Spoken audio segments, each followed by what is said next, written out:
Greetings, YouTube. The doctor is in. Dr. Urias Papers here, coming at you with another commentary on Dungeons & Dragons. And today on the Doctor Spell Prognosis, we are talking about the spell Haste. We're giving this spell an A+.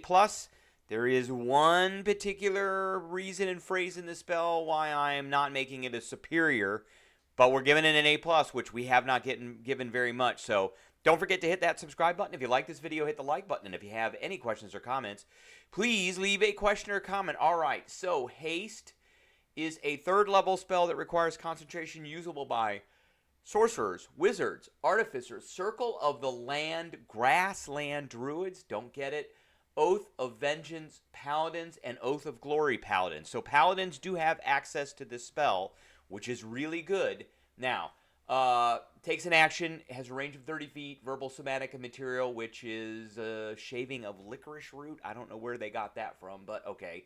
Didn't know that licorice root was associated with speed and haste, but it is. It lasts for a minute. Do you want to concentrate on this spell? Absolutely, you want to concentrate on this spell. So you choose a willing creature. You can be that willing creature within range until the spell ends. 1 minute. Speed is doubled. Remember, there are other kinds of speed that you could use on creatures, and I'm going to point one out right now. Fly. So if a creature is able, a PC is able to cast haste on themselves, and another PC is able to cast fly on them, that speed is doubled. In addition, you can have boots of flying, which are an awesome magic item, which I have not yet touched on, very little on magic items at this point. But those would give you a 60-foot fly speed. If you could get a fly spell on you while you have haste, you have a 120-foot fly speed. So pretty awesome. You get a +2 bonus to AC. We need to keep that in mind because that can stack up pretty massively with a bunch of other stuff. You have advantage on dexterity saving throws. That is pretty awesome when it comes to rogues, since 7th level rogues or higher get the evasion ability where they take no damage if they make a saving throw against something that causes them to make a dex saving throw. And it gains an additional action, very limited, on each turn. That action can be used only to take the attack. And here's why I did not give this a superior and I gave it an A+. One weapon attack only. So, fighters, rangers, barbarians, paladins, certain artificers, and blade-singing wizards all get 2 weapon attacks when they take the attack action. This is not letting you do that. It's letting you get one. You take the attack action and you get 1 attack only. If it didn't have that little phrase in parentheses, I would be giving this spell an S. You can also use it to dash. That's great. And remember, your speed is doubled. So you can get into combat pretty easily. And with this spell on, if you are flying, you can definitely keep up with dragons at that point. You can disengage, which is awesome. You can hide or use an object, which usually is a freebie action anyway. When the spell ends, the target can't move or take actions until after its next turn as a wave of lethargy sweeps over it, or malaise. Okay, again, this spell is pretty awesome. It is usable by a bunch of different classes, which makes it even more usable. As far as fighters go, so it does kind of work with, where is action surge? Action surge, so you can just start piling up attack after attack, where a fighter can go, okay, I'm going to take my regular attack to do a regular action to take an attack. And I get, let's say he's a 6th level fighter. So I get an extra attack. So there's 2 attacks. And then I'm going to use my hasted action to do another attack. There's 3 attacks. And then I'm going to action surge, which means you can take an additional action, which is another 2 attacks. There's 5 attacks. 5 attacks, which is totally awesome. Now, there is the Eldritch Knight, and you know wizard spells. You know 3 wizard spells. The Eldritch Knights are like quarter casters. So they actually can't cast 3rd level spells until 13th level.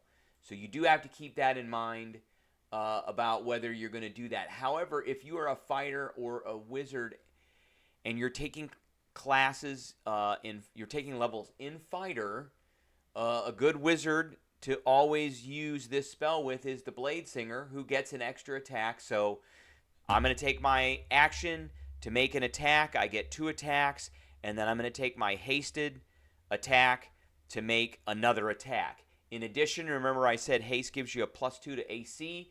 Well, guess what? When your blade song is going, blade dancing, you get a bonus to your AC equal to your intelligence modifier.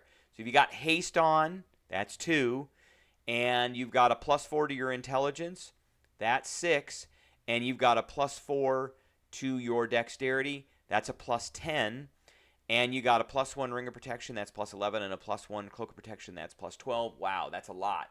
That's a lot. This also gives you advantage on acrobatics checks, but in addition with the haste, you get advantage on dexterity saving throws. There's so much good stuff with this. And Blade Singers are traditional casters of spells. So they could have this spell cast. And if you have a couple of levels of fighter, then you get an action surge too. So they could also be benefiting from 5 attacks in a round based off of this. Artificers also can get this spell. And I point out the Armorer Artificer because the Thunder Gauntlet is a melee weapon. It's a weapon attack. There you go. Weapon attack. And they also get extra attack at 5th level. And they have just monstrous ACs because they can use heavy armor. So again, you're going to be doing your action to do your double attack, and then you're going to be using your hasted action to do an attack, which is 3 attacks. Thunder Gauntlets actually don't do a lot of damage, but they could. And you've got your defensive field. But the great thing about Thunder Gauntlets is the targeted creature that you hit has disadvantage on attack rolls against everything except for you. And haste just makes you better because it gives you a +2 to your AC. Now, one of the other things that I do want to point out with rogues is the Swashbuckler Rogue, who gets this raucous audacity and fancy footwork, which works great. So rogues can dance around. You only need 3 levels of rogue to get these things. And they can dance, they get their 2nd level cunning action where they can disengage as a bonus action. Now, if you've got haste on you, then you've got all these extra options, and in addition, your movement speed is doubled, and you can use Booming Blade with all of this too. You can use Booming Blade, slap somebody with something, and then run away from them. Fancy footwork means they don't get an attack of opportunity. So all awesome things. So all in all, haste is an A+ spell. I don't think I've given like 1 A+ out, and I don't think I've given I think I gave Silver Barbs a superior, so I'll have to look at that. But it doesn't get a superior because you only get to make 1 attack with your hasted attack. So that's what I'm going. All right, that's what I got for everybody today. I appreciate everybody tuning in, and I will catch everybody later.